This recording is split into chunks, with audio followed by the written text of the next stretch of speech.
और अब खबर देहरादून से है, जहां पुलिस ने ट्रेन में लूट करने वाले गिरोह का पर्दाफाश कर दिया है।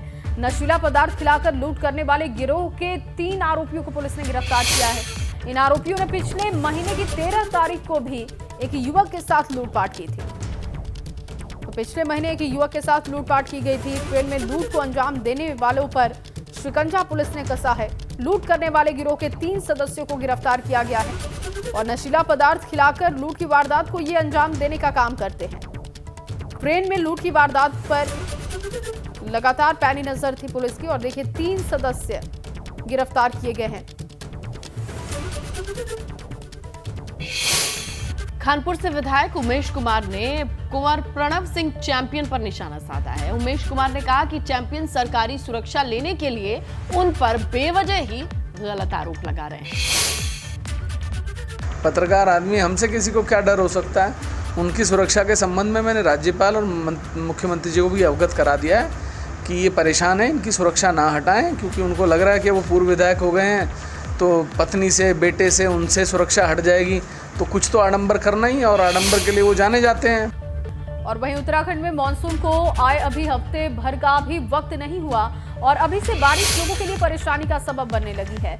उत्तराखंड में बारिश से हो रही परेशानी की 6 तस्वीरें अब आपको हम दिखा रहे हैं। इन तस्वीरों में आप देख पाएंगे कि उत्तराखंड में इस समय हालात किस तरीके के हैं। देहरादून में एक पेड़ टूटकर रोड पर जा गिरा, तो वहीं रुद्रप्रयाग में लैंडस्लाइड की तस्वीरें आप देख सकते हैं। कुछ जगहों से बारिश की तस्वीरें भी आपके सामने हैं।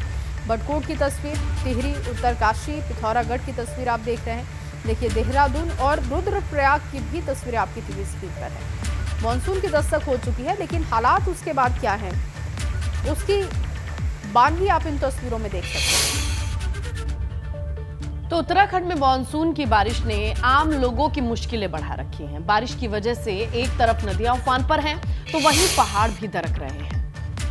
और रुद्रप्रयाग में बद्रीनाथ और केदारनाथ हाईवे कई जगहों पर बाधित है, जिससे कि 4 धाम यात्री भी परेशान हैं। रुद्रप्रयाग नेशनल हाईवे पर हो रहे लैंडस्लाइड की 2 तस्वीरें इस वक्त आप अपनी टीवी स्क्रीन पर देख रहे हैं, जिसमें आप मौजूदा हालात का अंदाजा लगा सकते हैं।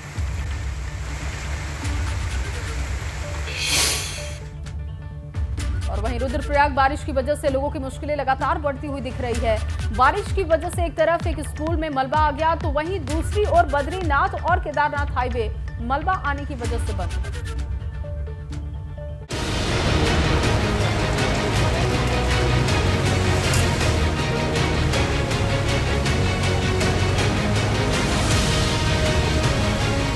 मानसून की बारिश रुद्रप्रयाग में मुसीबत बनकर बरस रही है। केदारनाथ हाईवे पर भटवाड़ी सैंड में मलबा गिरा है, जिससे हाईवे बाधित है। बारिश से हालात अस्त व्यस्त है। ग्रामीण इलाकों में भी जनता परेशान है। बारिश का पानी और मलबा एक स्कूल के अंदर घुस गया, जिस वजह से स्कूल को बंद करना पड़ा। रेन की वजह से भी स्कूल में पूरा पानी भर चुका है, जिसकी वजह से क्लासरूम तक भी पानी चले गया है। बच्चों को उतारने में, जाने में बहुत दिक्कतें हो रही है और ये इसके लिए हम समझते हैं कि एनएच रिस्पॉन्सिबल है। उनका ड्रेनिंग सिस्टम जो है सही नहीं लग रहा। सारा पानी पूरा गुलाबराय भराभर का पानी जाके स्कूल में आ रहा है। लगातार हो रही बारिश की वजह से ऋषिकेश बद्रीनाथ राष्ट्रीय राजमार्ग सिरोपगढ़ तो केदारनाथ हाईवे भटवाड़ी सैंड में बाधित है। दोनों हाईवे बंद होने से 4 धाम यात्रा पर जाने वाले तीर्थयात्रियों को परेशानी हो रही है।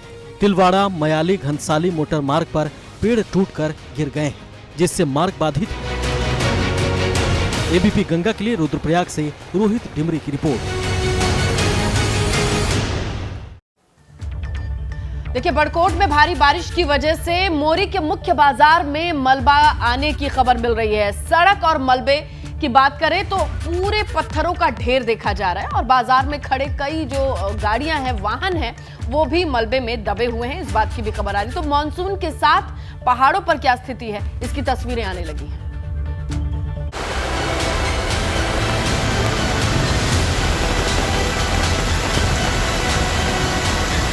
उत्तरकाशी में मानसून की बारिश ने लोगों को बेहाल कर दिया है।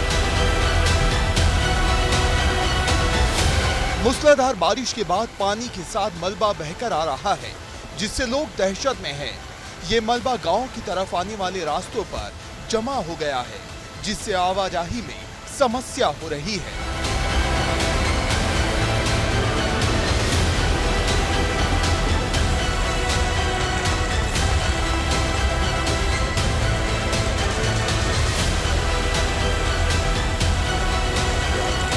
उधर बड़कोट में आफत की बारिश कहर बनकर बरस रही है।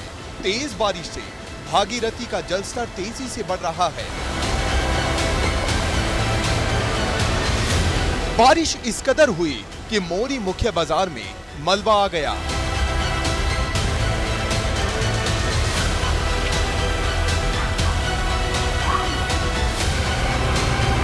इन तस्वीरों को देखिए, इस जेसीबी से मलबा साफ किया जा रहा है।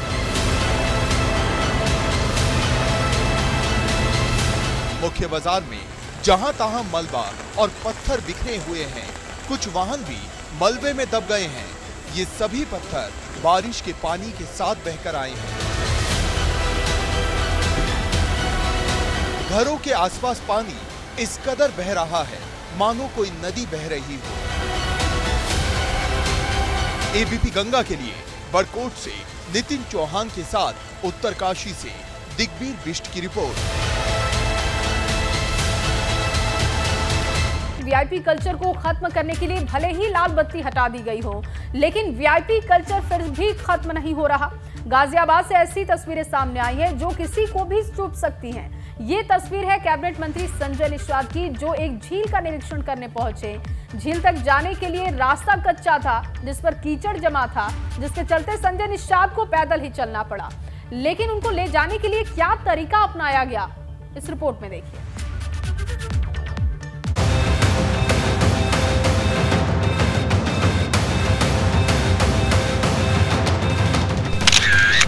ये वीआईपी कल्चर नहीं तो और क्या है।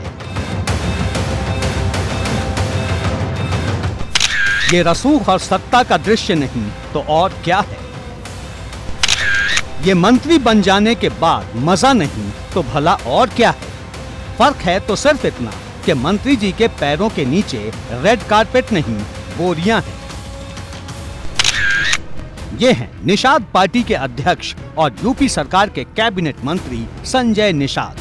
सामान्य तौर पर वीवीआईपी नेताओं के स्वागत में रेड कारपेट बिछाया जाता है, लेकिन संजय निषाद के लिए बोरियां बिछाई गईं और फिर शुरू हुआ वीवीआईपी कल्चर का चुभने वाला नजारा। दरअसल मंत्री जी गाजियाबाद के मसूरी में मनमोहक झील का निरीक्षण करने गए थे। झील तक जाने का रास्ता कच्चा था, ऊपर से बारिश हो गई, जिसके चलते मंत्री जी की फॉर्च्यूनर झील तक नहीं पहुंच पाई। लेकिन मंत्री जी को तो निरीक्षण करना ही था और यहीं से शुरू हुआ मनमोहक झील के निरीक्षण से पहले का वो नजारा जो मनमोहक भी है और उससे ज्यादा चुभने वाला। मंत्री जी को कीचड़ पार कराने के लिए विशेष तौर पर 2 कर्मचारी लगाए गए। एक ने नीले रंग का छाता आसमान की तरफ तान दिया तो दूसरे ने मंत्री जी का हाथ पकड़ लिया। बोरियों की संख्या कम थी तो पीछे वाली बोरी बार बार आगे लाई जा रही थी। मंत्री जी के चप्पल में कीचड़ का एक कतरा न लग जाए, इसका पूरा ख्याल रखा गया। सफेद कुर्ते में संजय निषाद मंद मंद मुस्कुरा रहे थे। इस तस्वीर में मौजूद सभी के जूते चप्पल कीचड़ से सन गए, लेकिन मंत्री जी की चप्पल पर एक छींटा तक नहीं पड़ा। बोरियां आगे करने वाला शख्स तो बिना जूते चप्पल के ही मंत्री जी के स्वागत में दंडवत हो गया था। अब आप ही बताइए, ये वीआईपी कल्चर नहीं तो भला और क्या है। पहले मंत्री जी चमचमाते हुए सफेद कुर्ते और चमचमाती काली चप्पल पहनकर कार्यक्रम में पहुंचे। उसके कुछ देर बाद उनकी फॉर्च्यूनर भी पहुंच गई। अब मंत्री जी तो झील तक पहुंच गए, लेकिन सवाल ये है कि आम आदमी को झील तक जाना होगा तो वो भला बारिश के बीच कैसे जाए, क्योंकि आम आदमी की इतनी खातिरदारी हो जाएगी ये भूल कर भी मत सोचिएगा। एबीपी गंगा के लिए ब्यूरो रिपोर्ट। और देखिए, यूपी की योगी सरकार गांव के विकास के लिए हर संभव कोशिश में जुटी है, ये कहा जा रहा है, लेकिन अधिकारी और कर्मचारी इन कोशिशों पर पानी फेरते नजर आ रहे हैं। कानपुर देहात के गांव में सड़क गायब होने का मामला सामने आया है। सरकारी कागज में ये सड़क बन चुकी है, लेकिन जमीनी हकीकत कुछ और ही है।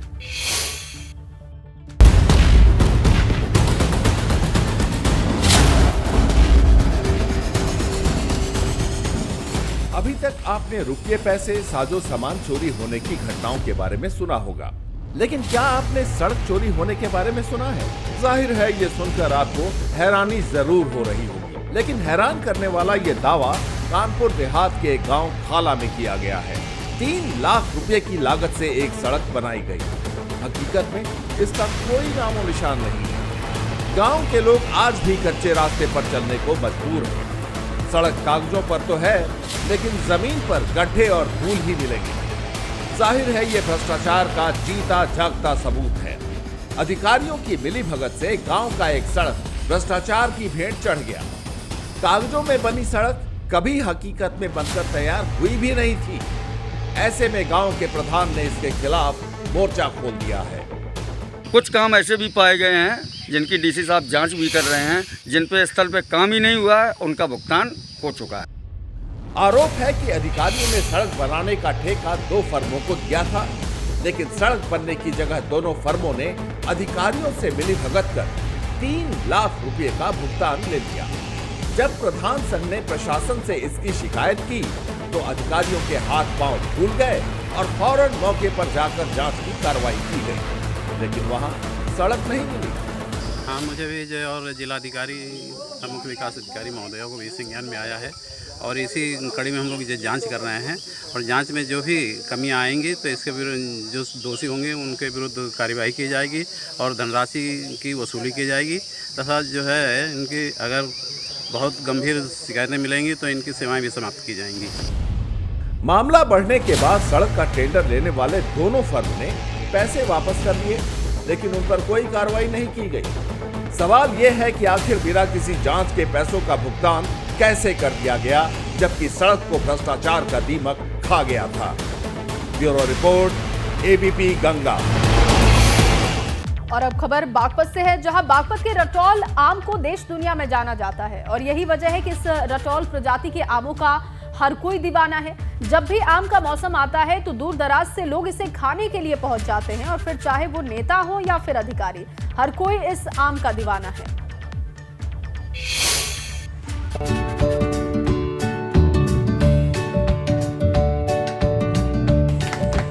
बागपत का रटौल आम, जिसका स्वाद और खुशबू ऐसी कि पूरा घर महक जाए, तभी तो एक से बढ़कर एक नामी हस्तियां इसके स्वाद और खुशबू से खींचे चले आते हैं। हाल ही में इस आम को जीआई टैग मिला है।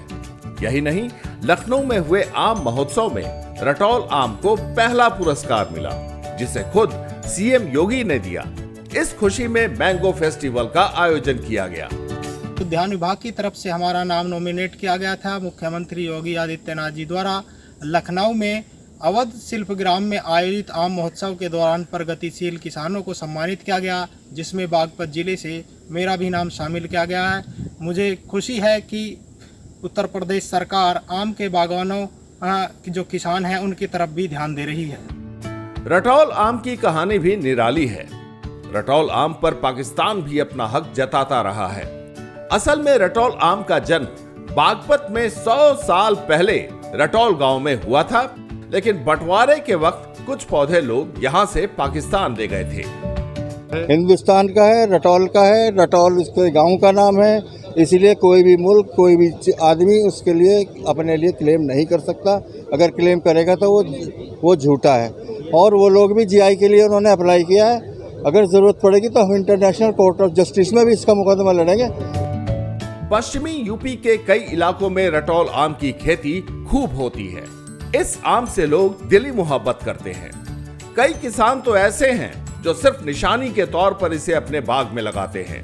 रटौल आम का साइज छोटा जरूर है, लेकिन मिठास और खुशबू ऐसी है कि भुलाए नहीं भूलती। ऐसे में आम के उत्पादक रटौल आम को हिंदुस्तान की शान बताते हैं। Bureau report, ABP Ganga.